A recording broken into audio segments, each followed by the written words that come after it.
We are presently taping 1 hour per night, and I understand that some of the stations are only getting 30 minutes worth. So those are either getting the second half only. Normally the first 30 minutes more or less are taken up with us reading a group of papers known as Every Night as Kyrut Said, that are a bunch of one-liners, fables, fairy tales, pieces of spurious, if not specious, history, maxims, epigrams, dictums, epithets.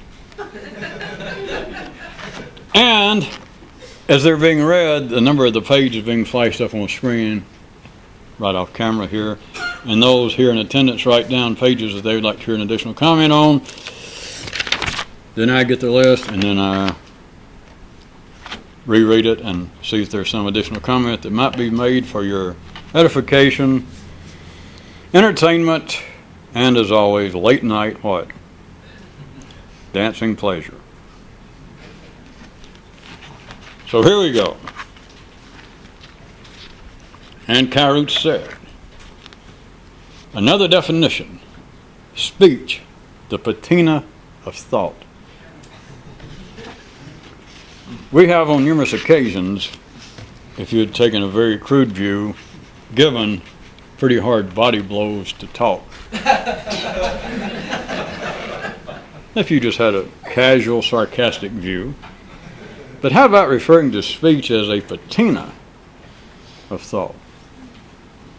Thought would be useless in man's secondary world as it is, which is the only secondary world you've got, if there were not speech, were it not for speech. But what in the world could it mean to refer to speech, to define it as being a patina of thought? Well, may I suggest to you that at least it's a little less striking in the beginning, or at first blush, as being an attack. By saying, well, speech is just like a crude form, like a cheap form of thought. It's like thought brought down from a Indianapolis 500 level down to, well, I don't know, the Winston 500. Didn't like that?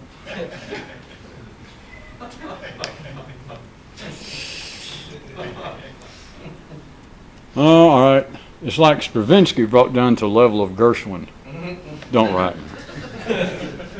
So rather than it being just a direct shot and an attack, consider speech, the patina of thought.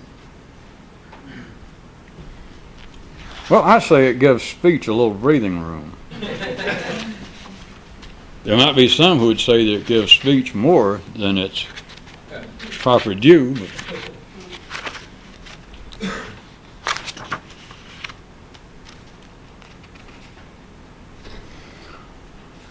more people request some interesting ones.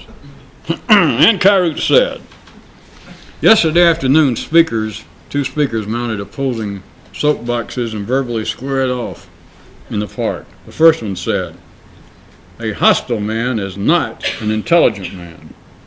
A hostile man cannot be an intelligent man. And the second one countered, but what if he was?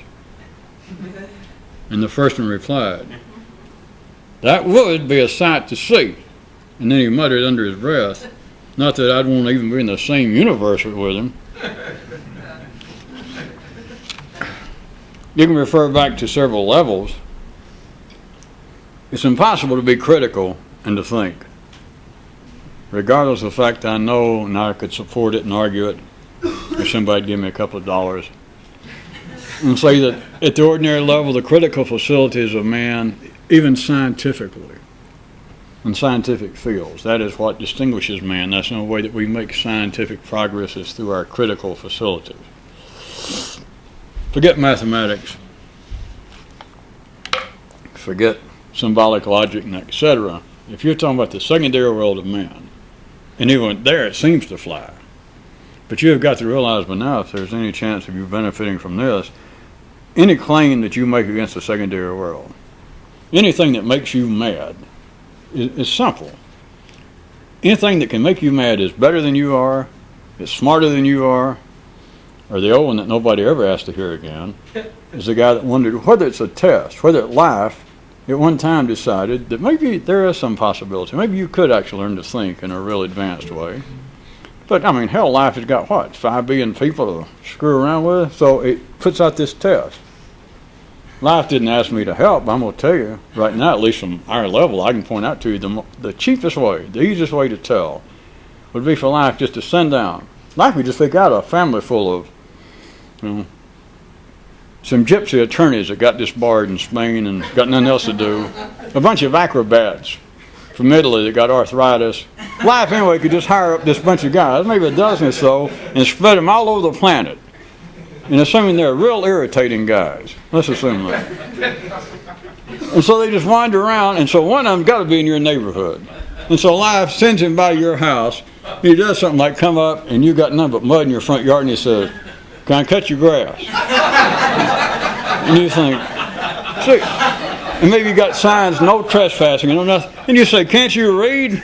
The guy says, "I ain't smoking."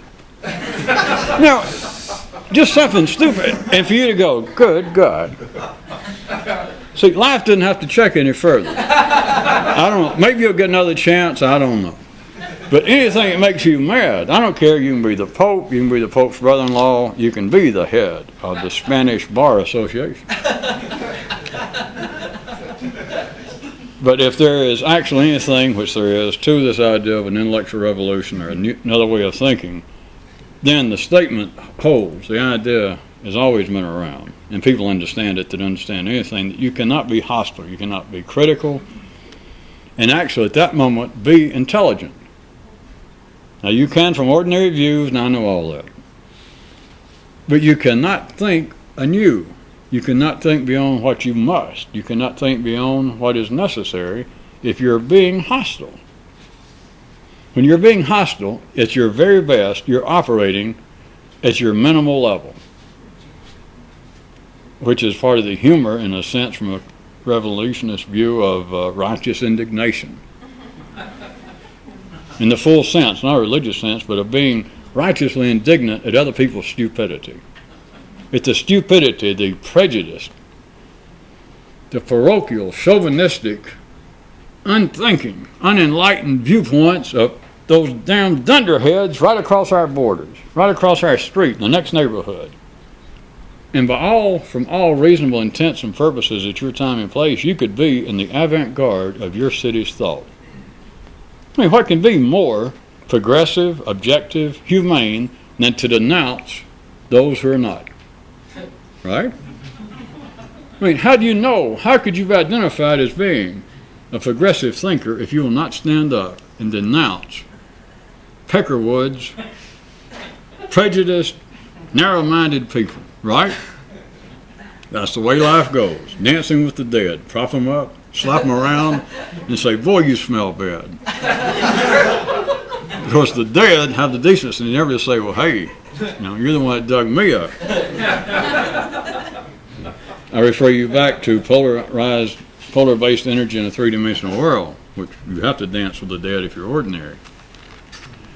But back to the first speaker, it is like just a fact that if you get your own idea of what we're referring to as revolutionist thinking, you understand that you cannot be hostile, period. I know it sounds insane or it sounds irrational, that there's got to at least be an exception, that I've already covered it. That you have got to be critical in some way. You've got to be critical of fanatics, of maniacs. You've got to be critical, in a constructive way, of course. But you have got to be critical against those who would keep down freedom, who would keep down freedom of expression. We simply have got to do it. And, of course, this is nothing new in ordinary minds, even though you can't go too far with that, or it gives everybody, including George Bernard Shaw, if he was propped up again, a headache. Because very shortly, that's like, well, all right, we're not going to have any wars, and we'll all sign agreements, all the nations, no more wars. And one nation holds out. So what are you going to do? That's the way you tell the living from the non-living. If you recall, Kairoot, or the advice doctor pointed out to the guy, the way you tell the living from the non-living is the living are covered in irony. So all the nations, wherever they are now, 201, they all swear, they sign in blood, no more wars, and there's one little nation won't sign. They reason with them. the nation, they try to bribe, and he won't sign, what are they going to do? All right, I'm sorry, sir. We're going to have to declare war on you and straighten you out. And then you go, oh, boy, I knew it, Mad Comic Book or National Lampoon. Irony. But that's not the point. But see, from an ordinary view it is, because there's nowhere else to go with it. Back to a non-ordinary view, a non-standard view, the first speaker says, a hostile man is not an intelligent man. Now back to some of the heart of this. The other one says, yeah, but what if he was? What if it was possible to be hostile, to be pissed and be super intelligent? I can't resist. Also, that's right at the heart of all the great ideas of conspiracies. Of course, the basis of all those conspiracy ideas being that all humans know that they don't know what the hell is running everything, they don't know what's going on. And so if you don't have time or you're trying to save money giving 10% to a church, you come up with a conspiracy theory. Because you're just admitting, hey, nobody knows what's going on. But there's another way to look at the conspiracy theories. It's always a belief that, of course, for it to be a conspiracy, you assume it's a nefarious intent. And so it's not only that they're secretive, that wouldn't be anything. If you had a bunch of idiots to get together in secret, who cares?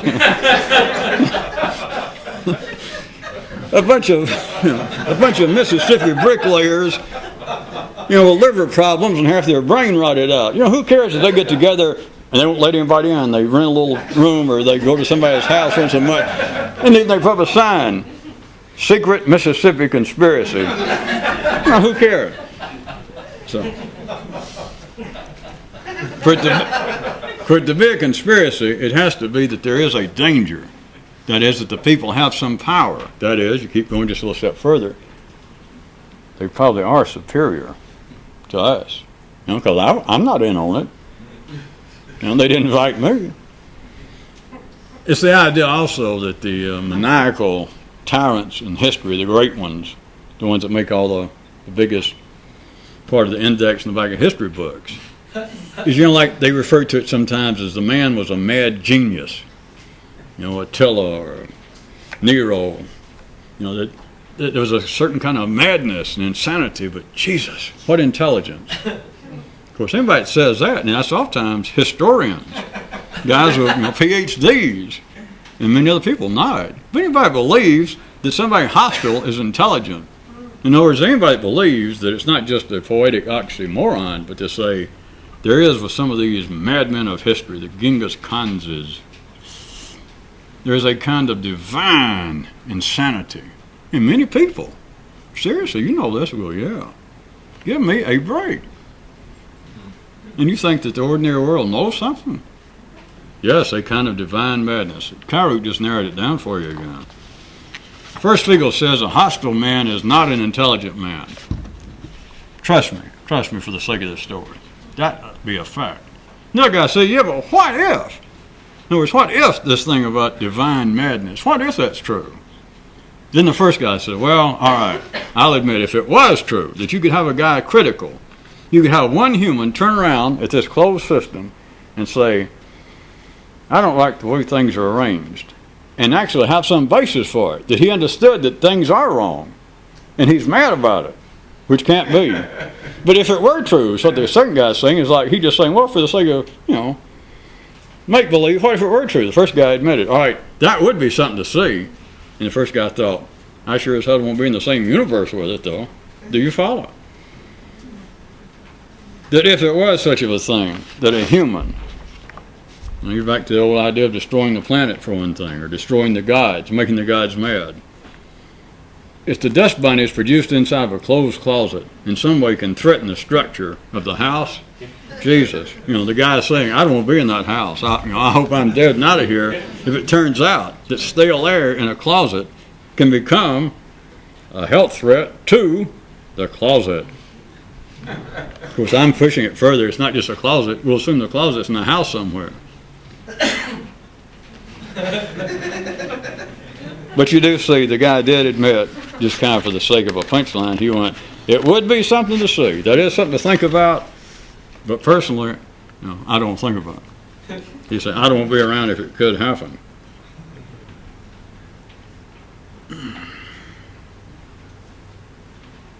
And Kairu said, Another conversation overheard dangerously near where you live. Quote, it's a conversation between two voices, according to what it looks. First guy says, everyone's memory sucks and is self-serving except that of hormones. Second voice said, well, what's the difference between theirs and ours, man's? And the first guy says, well, theirs is just self-serving. Did anybody get the hint? What hormones represent? The primary world is supposed to be self-serving. The primary world's memory, according to man, if man looked at it this way, its memory does suck. Think about it. Forget those stories from Aesop. You could go over and find a tiger that had fallen in a hole or got mugged. I don't know what he'd be doing in the Bronx, but he got mugged, and you come and you revive the tiger, and you feed him. You do understand, literally. That a year later, 6 months later, you could be, you decide to go visit him. He got back home. He's in India, and you go looking for him. And you walk around the corner, and he goes whack and takes your head off. And just before you die, you think, Jesus, it's me. Don't you remember me? And the tiger, with all sincerity, would go, huh? The primary world has no memory. Well, Kyrie put it this way, or this guy, he said, everyone's memory sucks. Except hormones. That is the primary world. Because you can't say their memory sucks. They're not supposed to have a human memory. That's not the way the primary world works. So he's saying everyone's memory sucks and is self-serving except that of hormones. And the guy's saying, what's the difference between theirs and man's? And he says, theirs is just self-serving. But it's supposed to be. Of course, that's just 3 sentences. A 4th sentence could be, the other guy would think, well, I don't guess that could have any use to me personally knowing that, could it? Right, yeah. But then the guy probably the reason the guy didn't answer back, he probably had to go away and think back about how his first 2 wives had mistreated him. Well, plus the way his father was a drunken truck driver and was never home. Plus the way his local soccer team had their sponsorship just ripped right out from under them.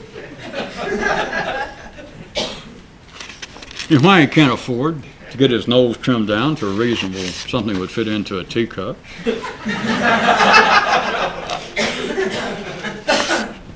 You understand, in the secondary world, again, it is not improper, but think about it, in the secondary world, cut out the hormones now, cut out the primary world. In the secondary world, this guy could have said, everyone's memory sucks and is self-serving.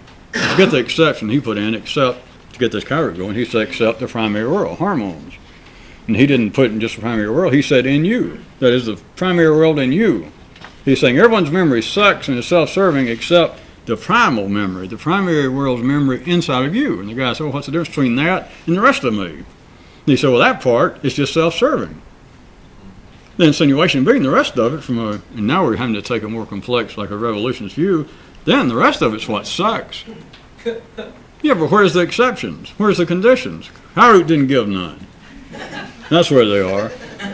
Yeah, but you don't know how bad I got mistreated when I was a child. Somebody show that man the door so he can get home and worry about it. Do you understand?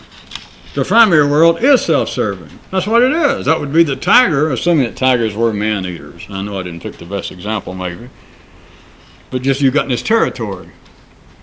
The memory at the primary level is nothing but self-serving. There is no way it can suck. That is, be faulty. But in the secondary world, it's kind of saying your memory sucks. Or somebody saying, oh, I just can't live today. I can't get by in life because of the terrible things that have happened to me. Now, ordinary people can say, forget all that psychological crap. You got to pull yourself up, straighten up, and live for the day. Ordinary people can say that, but that is not what drives the secondary world. The secondary world is on the basis their memory of secondary affairs, not hormonal affairs, not the primary world, that their secondary world is driven by memories that are self-serving. How else do you explain? It makes some of you laugh when your character pulls it out, but why do you enjoy? I'm saying you in the secondary sense. Why do you enjoy bad news, melancholy, sad recollections? And you can say, well, I don't anymore. And you know damn well there's a part of you that does. And enjoy is not even the word. It is just natural. That kind of memory sucks. Not self-serving, but that's not an attack. Because just like the primary is self-serving, it remembers to eat. And that's self-serving. It doesn't remember to eat to improve its social position. It remembers to eat for you know why. That's self-serving. That kind of memory, you cannot call that flawed, defective. You can't say that sucks. But secondarily, that which seems self-serving and necessary from another view also sucks. Now, I just read them. It's not mine. I have no opinion about this. 2 to 2. A 6 and a 3 is 60. Yeah. Got it.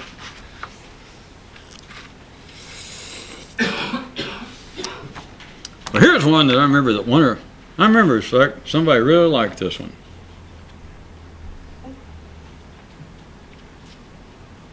I remember who it was. Ankarut said, as he awaited the arrival of the following week, Ankarut said, one chap set himself down under a viaduct and thought, the revolution in you personally, the personal revolution, would be like a secret, bombastic attempt at revenge.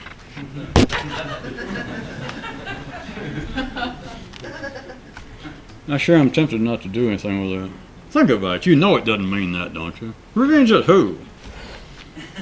Well, how about bombastic? I mean, inasmuch as Karut doesn't seem to be given that much to overuse of modifiers, it doesn't specify revenge. But how about ordinary people hear that and go, hey, if that's what the revolution's about, I'm all for it. Now we're getting somewhere. Now you're going to spill the beans. You are saying that it's a critical attack on life. A bombastic attempt at revenge. Could I insinuate that at least there's something in one's cheek?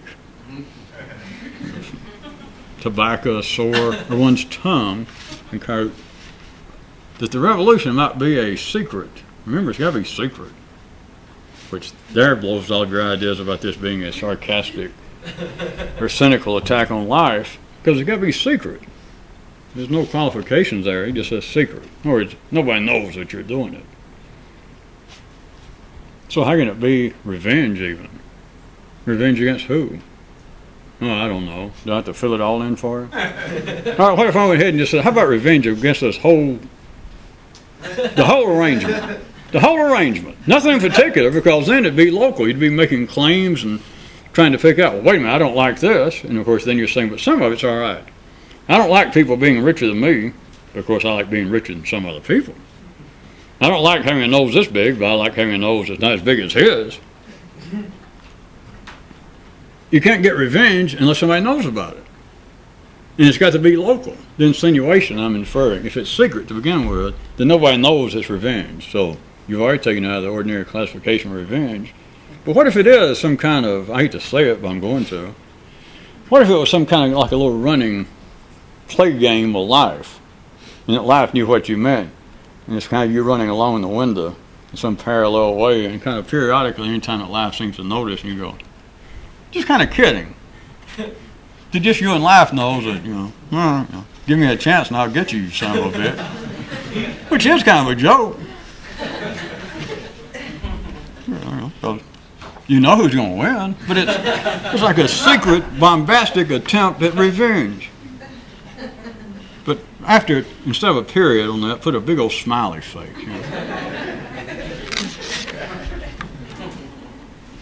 At least I don't know, nobody asked me. To some of us that sounds more interesting than going to church and trying to compensate for your sins.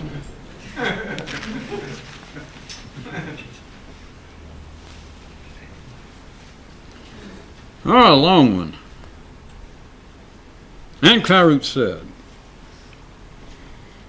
as two brothers were reflecting on the apparent natures of the primary and secondary worlds, one of them noted, it is surprising how many people want to sing as they dance. And the other one countered, yeah, but were it not for singing, there would be no dancing.